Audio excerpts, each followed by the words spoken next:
This video is going to talk about investment banks. They've been in the press a lot recently. There's talk about banking bonuses, how big they should be, how do they afford them. So this time we're going to take a look at what investment banks actually claim to do that justifies paying all that money to their star traders and so on. Okay, so where do investment banks fit in? Well, these days it's relatively uncommon to have an organisation that is purely an investment bank. There are some around, but many are bolted on the side of retail banks. So when you look at an organisation such as Barclays, you're actually looking at a global organisation that comprises a number of different divisions. So what you can do quite often is take a bank and, in very simple terms, split it down into two basic functions. And there's been a lot of talk in the media recently about whether banks should do both of these functions. There's retail banking and there's investment banking.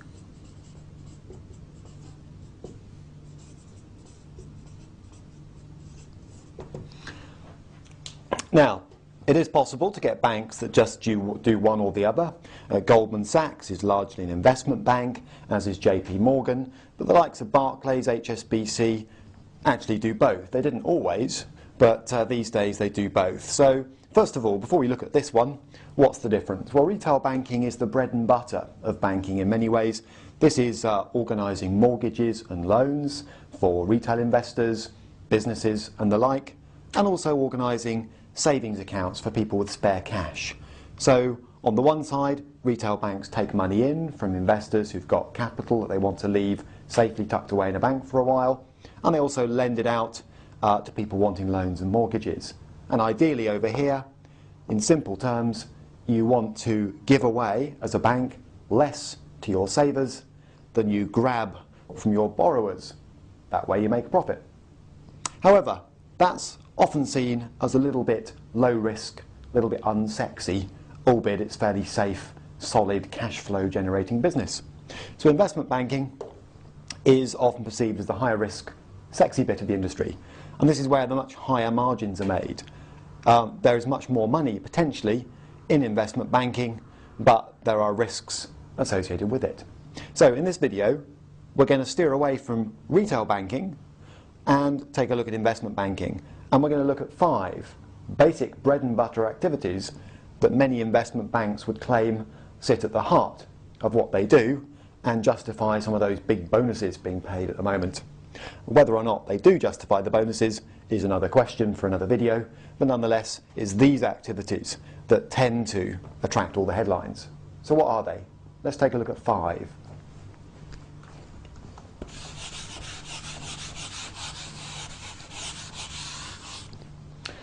So, in investment banking, and that's where we're going to focus right now, we'll leave retail banking to one side. Activity number 1, prop or proprietary trading.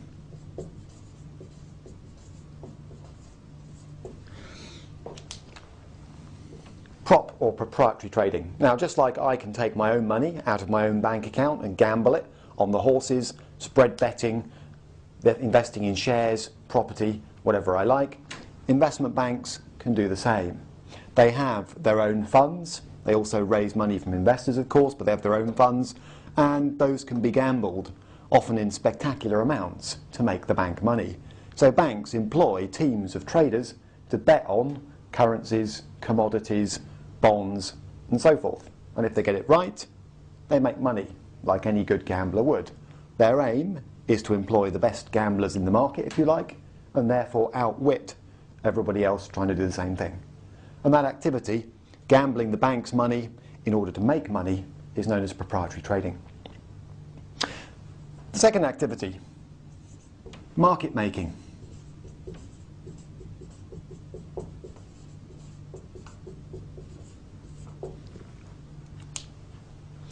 As a retail investor, or as any investor, if you want to go out and buy Tesco shares, for example, you need a market.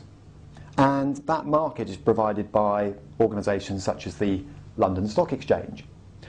But a market needs buyers and sellers, otherwise it doesn't work. So if I want to buy 10,000 Tesco shares, I need to be pretty sure that if I go to a market, such as an exchange, there'll be someone willing to sell at least that many shares, otherwise there's no market. I might as well just hunt around for my own seller. So market making is an important function of investment banks. What investment banks often commit to do at the London Stock Exchange is trade regularly so that other people can too. They literally make the market. A bit like if I wanted to buy a second-hand car this morning, I could run around trying to find an individual seller, or I could approach a second-hand car dealer. That is somebody who holds a stock of second-hand cars and is always willing to do a trade in them for my benefit as a customer or a punter. Of course, they're not a charity.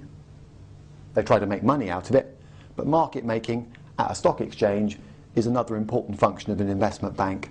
It's often not terribly profitable, and it's not to be confused with prop trading because they are subject to rules about the size of bid-offer spreads, and there's also quite big competition.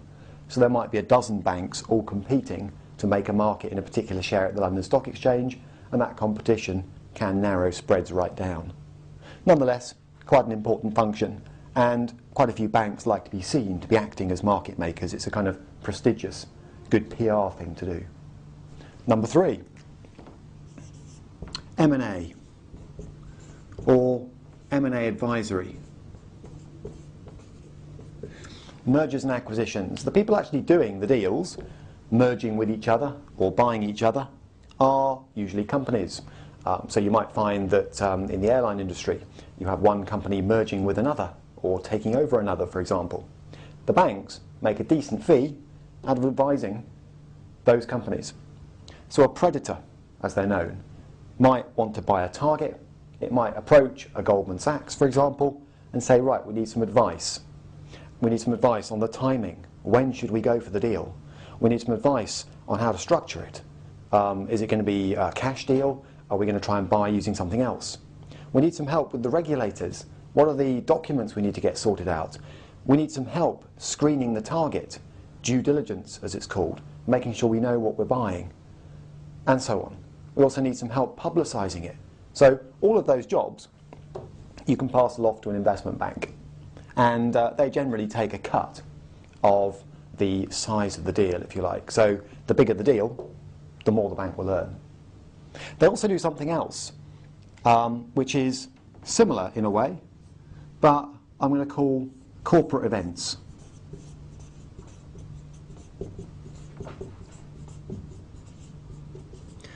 In particular, new issues. Another reason a bank might be approached by a company is it needs to raise funds. Now, it could be raising funds to fund the takeover of another company, but it might not be. A company such as Tesco or Marks & Spencer's might simply need to raise more capital. So they might decide to issue shares or bonds, depending on whether they want to issue debt or equity. And again, a bank can help. And the bank can help in a number of ways with, say, a share issue. Number 1, when should the company looking to raise the funds do it? There are good times, there are bad times. Depends on the market, depends on which investors the bank can find to buy these shares. Number 2, how do I market and publicise this new issue? Who are we going to sell these shares to on behalf of Tesco? So the bank might do a little roadshow, go around approaching institutions such as pension funds, likely investors, on behalf of the company trying to sell the shares. And that takes a bit of time. It might prepare prospectuses to market the whole thing. It might then advise on the price. It might even get involved in underwriting. It's all very well for a company to say, we want to raise X many £million and we want to do it within a month. But what if no one wants to buy the shares? Bit of a problem. If you're an airline and you've committed to buy a certain number of aircraft, you've got to have the funds ready. So an investment bank might take a hefty fee for committing to buy shares that other investors don't want in a new issue. And quite often the fee is a percentage of the amount raised. So you can imagine where hundreds of millions of pounds are involved, that fee gets big pretty quickly. So these two things, often an advisory role, but the underwriting element brings some risk to the investment bank, hence, in theory, the big fees that they charge. And then another big area is structuring products. Again, it's a sort of advisory role. Here, you get clients of the investment bank, institutional or even retail, represented by, for example, another bank, coming along and saying, we need a product. We want to sell something to the public or to institutions that does a particular job, and they'll bring in an investment bank to help them design it.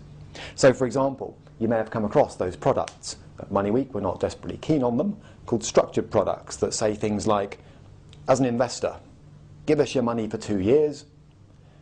In a worst case scenario, you get your money back in 2 years' time. In a best case, you get your money back and 80% of the rise in the FTSE 100 over the next 2 years. As an investor, you might think, well, that's good. So the worst thing is I get my money back in 2 years, and I might get my money back plus 80% of the rise in the FTSE. Now, the bank that sells you that is selling you a structured product. They've had to put together 2 or 3 different securities to make that work. And that's something that investment banks get involved in too. And just in case you're thinking, what is wrong with that product? Have a think about it. If I say to you, in a worst case scenario, you'll get your money back in 2 years' time, that's not great. Because over the next 2 years, you could be earning interest on your cash for simply putting it in a bank account. So just getting it back in 2 years' time isn't fabulous. And if you think the FTSE is going to rise over the next 2 years, why on earth would you only want 80% of the gain in the FTSE when you might as well take 100%? Anyway, structured products have their fans. At Money Week, we're often not amongst them, but nonetheless, investment banks are quite good at designing those products, whether ultimately the target is the retail market or the sort of institutional market that involves pension funds and life assurance companies. So, lots of different activities. Does it all justify the big bonuses? Frankly, very good question, which I won't attempt to address here. But nonetheless, investment banks would say these are risky activities that should command big fees for the people directly involved in them. And although investment banks do other things, and you won't always find all of them agreeing on the terminology I've used here, these are 5 of the biggest and most common ways that a lot of them try to make money.